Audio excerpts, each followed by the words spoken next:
ನನ್ನ ಹೆಸರು ಜಗದೀಶ್ ಅಂದ್ಬಿಟ್ಟು ಕರ್ನಾಟಕ ರಕ್ಷಣಾ ವೇದಿಕೆ ಸಮರ ಸೇನೆ ಜಿಲ್ಲಾ ಪ್ರಧಾನ ಕಾರ್ಯದರ್ಶಿ. ಇತ್ತೀಚೆಗೆ ನಡೀತಾ ಇರತಕ್ಕಂಥ ಏನು ನಮ್ಮ ಪಟ್ಟಣದಲ್ಲಿ ಅವರೇಕಾಯಿ ವಹಿವಾಟು ವಿಚಾರದಲ್ಲಿ ಕನ್ನಡ ಪರ ಸಂಘಟನೆಗಳು, ಇತರೆ ಪ್ರಗತಿಪರ ಸಂಘಟನೆಗಳು, ರೈತ ಸಂಘಟನೆಗಳು, ದಲಿತ ಸಂಘಟನೆಗಳು ಎಲ್ಲರೂ ಕೂಡ ಒಟ್ಟಾಗಿ ಸೇರಿ ಅಲ್ಲಿ ನಡೀತಾ ಇರತಕ್ಕಂಥ ಅವರೇಕಾಯಿ ವಹಿವಾಟಿನಿಂದ ಸುಮಾರು ಸಾರ್ವಜನಿಕರಿಗೆ ಮತ್ತು ಪಾದಾಚಾರಿಗಳು ನಡೆದಾಡ್ಕೊಂಡು ಹೋಗಬೇಕಾಗಿರ್ತಕ್ಕಂಥ ಒಂದು ಮಾರ್ಗ ಸಂಪೂರ್ಣವಾಗಿ ಅದು ದಲ್ಲಾಳಿಗಳ ಪಾಲಾಗಿ ಆ ಒಂದು ಸ್ಥಳವನ್ನು ಸಂಪೂರ್ಣವಾಗಿ ಒತ್ತುವರಿ ಮಾಡಿಕೊಂಡು ಸುಮಾರು ಸಾರ್ವಜನಿಕರಿಗೆ ವಾಹನಗಳ ಓಡಾಟಕ್ಕೆ ತೊಂದರೆ ಆಗ್ತಾ ಇರೋ ವಿಚಾರ ಸರ್ಕಾರದ ಒಂದು ಗಮನವನ್ನು ಸೆಳೆಯುವಂಥ ಕೆಲಸ ಹೋರಾಟಗಾರರು ಎಲ್ಲರೂ ಕೂಡ ಸೇರಿ ಪಕ್ಷಾತೀತವಾಗಿ ಹೋರಾಟವನ್ನು ಹಾಗೂ ಮನವಿ ಪತ್ರಗಳನ್ನು ಕೊಟ್ಕೊಂಡು ಸರ್ಕಾರದ ಗಮನವನ್ನು ಸೆಳೆಯುವಂಥ ಒಂದು ಕೆಲಸವನ್ನು ಮಾಡ್ತಾ ಇದ್ದೀವಿ. ಆದರೆ ಇತ್ತೀಚೆಗೆ ನಾವು ಹೋರಾಟ ಮಾಡ್ತಾ ಇರ್ತಕ್ಕಂಥ ಒಂದು ಸ್ಥಳದಲ್ಲಿ ಕೆಲವೊಂದು ಬಲಾಢ್ಯರು ರಾಜಕೀಯ ಪ್ರೇರಿತವಾಗಿ ಅವರು ಬಲಾಢ್ಯತನವನ್ನು ತೋರಿಸೋದಕ್ಕೆ ಹೋರಾಟಗಾರರ ಮೇಲೆ ಒಂದು ಆರೋಪಣೆ ಮಾಡ್ತಾರೆ. ಚಿಲ್ಲರೆ ಕಾಸು ತಗೊಂಡು ಮತ್ತು ಅವ್ರು ಕೊಡ್ತಕ್ಕಂಥ ಒಂದು ಏನು ಭ್ರಷ್ಟಾಚಾರದ ಹಣವನ್ನು ತಗೊಂಡು ನೀವು ಈ ರೀತಿ ಹೋರಾಟವನ್ನು ಮಾಡ್ತಾ ಇದ್ದೀರಿ, ಈ ಹಣ ನಿಮ್ಗೆ ಕೊಟ್ಟಿಲ್ಲ ಅನ್ನೋ ಒಂದು ಮಾತನ್ನು ಅವ್ರು ಹೇಳಿದ್ದಾರೆ. ನಾವೆಲ್ಲ ಹೋರಾಟಗಾರ ಎಲ್ಲರೂ ಕೂಡ ಸೇರಿ ಅವ್ರಿಗೊಂದು ಪ್ರಶ್ನೆ ಕೇಳ್ತಾ ಇದ್ದೀವಿ. ಇದು ನೀವು ಸಾಬೀತು ಮಾಡಲಿಲ್ಲ ಅಂತ ಹೇಳಿದ್ರೆ ಈ ಒಂದು ವಿಚಾರವನ್ನು ನಿಮ್ಮ ಮೇಲೆ ಮಾನನಷ್ಟ ಮೊಕದ್ದಮೆ ಹಾಕಿ ನಿಮ್ಮನ್ನು ಕಾನೂನು ರೀತಿ ನಾವು ಎದುರಿಸೋದಕ್ಕೆ ನಾವೆಲ್ಲ ಹೋರಾಟಗಾರರು ಕೂಡ ಸಿದ್ಧವಾಗಿದ್ದೇವೆ ಅಂತೇಳಿ ನಿಮಗೆ ಒಂದು ಎಚ್ಚರಿಕೆಯನ್ನು ಕೊಡ್ತಾ ಇದ್ದೀನಿ ಈ ಮುಖಾಂತರ.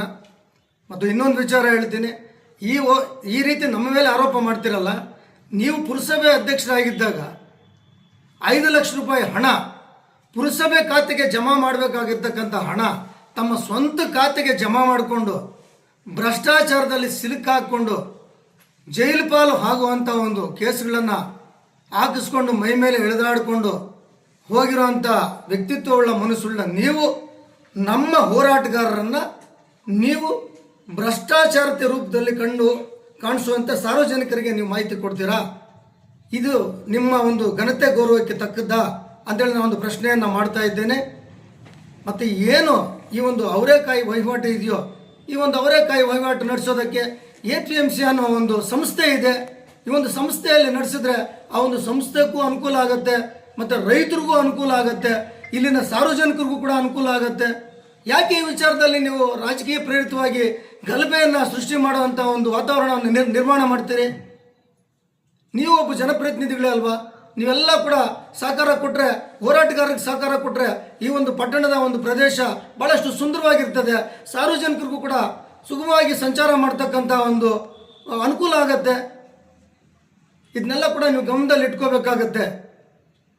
ಮುಂದಿನ ದಿನಗಳಲ್ಲಿ ಈ ರೀತಿಯ ನೀವು ವಾತಾವರಣವನ್ನು ಸೃಷ್ಟಿ ಮಾಡಿದ್ರೆ ಇವತ್ತು ಏನು ಹೋರಾಟಗಾರರಿದ್ದಾರೋ ನಮ್ಮ ಜೊತೆಗೆ ಎಲ್ಲ ಶ್ರೀನಿವಾಸಪುರ ತಾಲೂಕಿನಾದ್ಯಂತ ಆಗ್ಬೋದು, ಪಟ್ಟಣದಾದ್ಯಂತ ಇರ್ತಕ್ಕಂಥ ಎಲ್ಲ ಸಾರ್ವಜನಿಕರು ಕೂಡ ನಮ್ಮ ಜೊತೆಗೂಡಿ ಹೋರಾಟಕ್ಕಿಳಿಯುವಂಥ ಒಂದು ಸಮಯ ಕೂಡ ಬಂದೇ ಬರುತ್ತೆ ಅಂತೇಳಿ ನಾನು ಈ ಮುಖೇನ ತಮ್ಗೆಲ್ರಿಗೂ ಕೂಡ ನಾನು ಎಚ್ಚರಿಕೆ ಗಂಟೆಯನ್ನು ಎಲ್ಲ ಹೋರಾಟಗಾರರ ಮುಖಾಂತರ ಕೊಡೋಕ್ಕೆ ಬಯಸ್ತೇನೆ. ಮತ್ತು ಇನ್ನೊಂದು ವಿಚಾರವನ್ನು ಹೇಳಕ್ಕೆ ಬಯಸ್ತೇನೆ. ನಾನು ಏನು ನಮ್ಮ ಹೋರಾಟಗಾರರು ಹೇಳಿದಾರೋ, ಈ ಒಂದು APMC ಮಾರ್ಕೆಟ್ನಲ್ಲಿ ಈ ಒಂದು ವಹಿವಾಟು ನಡೆದ್ರೆ ರೈತರಿಗೆ ಸಾಕಷ್ಟು ಅನುಕೂಲ ಆಗುತ್ತೆ. ಇಲ್ಲಿ ಕಡಿಮೆ ದರದಲ್ಲಿ ನಿಮ್ಮ ದಲ್ಲಾಳಿಗಳು, ಇವತ್ತು ದಲ್ಲಾಳಿಗಳ ಪರವಾಗಿ ನೀವು ವಹಿಸ್ಕೊಂಡು ಮಾತಾಡ್ತಾ ಇದ್ದೀರಲ್ಲ, ನಿಮ್ಮ ದಲ್ಲಾಳಿಗಳು ಕಡಿಮೆ ರೇಟ್ಗೆ ನಮ್ಮ ರೈತರಿಂದ ಪರ್ಚೇಸ್ ಮಾಡ್ತಾ ಇದ್ದೀರಿ. 26-25 ರೂಪಾಯಿಗೆ ನೀವು ತಗೊಂಡ್ರೆ 50 ರೂಪಾಯಿಗೆ ನೀವು ಮಾರಾಟ ಮಾಡ್ತಾ ಇದ್ದೀರಿ. ಇದರಿಂದ ಯಾರಿಗೆ ಲಾಭ? ಕೇವಲ ನಿಮ್ಮ 4 ಜನಕ್ಕೆ ಲಾಭ. ನಮ್ಮ ರೈತರು ಸಂಪೂರ್ಣವಾಗಿ ನಿಮ್ಮ 4 ಜನ ದಲ್ಲಾಳಿಗಳಿಂದ ನಷ್ಟ ಅನುಭವಿಸ್ತಾ ಇದ್ದಾರೆ. ನಿಮ್ಮಿಂದ ರೈತರಿಗೆ, ಬಡ ಜನರಿಗೆ ಏನ್ರಿ ಲಾಭ? ಈ 4 ಜನ ಅವರ ಹೊಟ್ಟೆ ಬಟ್ಟೆ, ಅವರ ಒಂದು ಬಿಲ್ಡಿಂಗ್ ಕಟ್ಕೊಂಡು ಅವರು ಅಕ್ರಮ ದುಡ್ಡು ಮಾಡ್ಕೊಳ್ಳೋದಕ್ಕೆ ನೀವು ಇವತ್ತಿನ ಬಂದು ಏನು ನಾವು ಹೋರಾಟ ಮಾಡ್ತಾ ಈ ಒಂದು ಸ್ಥಳದಲ್ಲಿ ಬಂದು ಹೋರಾಟಗಾರರ ಮೇಲೆ ಇಲ್ಲಿಸಲ್ಲದ ಆರೋಪ ಮಾಡ್ತೀರಾ? ಈ ಒಂದು ಆರೋಪ ಮಾಡೋದಕ್ಕೆ ನಿಮ್ಗೆ ಯಾವ ನೈತಿಕತೆ ಇದೆ? ಇನ್ನೊಂದು ಪ್ರಶ್ನೆಯನ್ನು ಕೇಳ್ತೇನೆ. ಇವತ್ತು ಮಾವು ಬೆಲೆ ಸಂಪೂರ್ಣವಾಗಿ ಕುಸಿದು ಬಿದ್ದೋಗಿತ್ತು. ಈ ಒಂದು ಮಾವು ಬೆಲೆ ಕುಸಿದು ಬಿದ್ದಂಥ ಸಂದರ್ಭದಲ್ಲಿ ಅವತ್ತಿನ ದಿನ ಇದೇ ಹೋರಾಟಗಾರರ ಮುಖಾಂತರನೇ ಮಾವು ಬೆಲೆ ಸಿಕ್ಕಿದ್ದು. ಆ ಮಾವು ಬೆಲೆಯನ್ನು ನೀವು ಕೂಡ ಪಡ್ಕೊಂಡಿದ್ದೀರಿ. ಪಾಣಿಗಳು ಕೊಟ್ಟು ಈ ಹೋರಾಟಗಾರರು ಎಲ್ಲ ಕೂಡ ಹೋರಾಟ ಮಾಡಿದ್ದಕ್ಕೆ ನಿಮ್ಮ ಒಂದು ಖಾತೆಗಳಿಗೆ ಕೂಡ ಹಣ ಜಮಾ ಆಗಿದೆ. ಅದನ್ನು ಮರಿಬೇಡಿ. ಹೋರಾಟಗಾರರ ಮೇಲೆ ಮಾತನಾಡುವಾಗ ಬಾಯಿ ಹಿಡಿತಾ ಇಟ್ಕೊಂಡು ಮಾತಾಡೋದನ್ನು ಕಲೀರಿ. ಇವತ್ತಿನ ದಿನ ನಾಡು ನುಡಿ ಜಲ ನಮ್ಗೆ ಏನೇ ಆಗಲಿ ಸಮಸ್ಯೆ ಆದರೆ ಈ ಹೋರಾಟಗಾರರ ಮುಖಾಂತರನೇ ಸರ್ಕಾರದ ಗಮನವನ್ನು ಸೆಳೆದು ನಮ್ಗೆ ಆಗಿರ್ತಕ್ಕಂಥ ಅನ್ಯಾಯಕ್ಕೆ ನ್ಯಾಯ ಕೊಡಿಸುವಂಥ ಕೆಲಸ ಮಾಡೋದು ಈ ಹೋರಾಟಗಾರರೇ.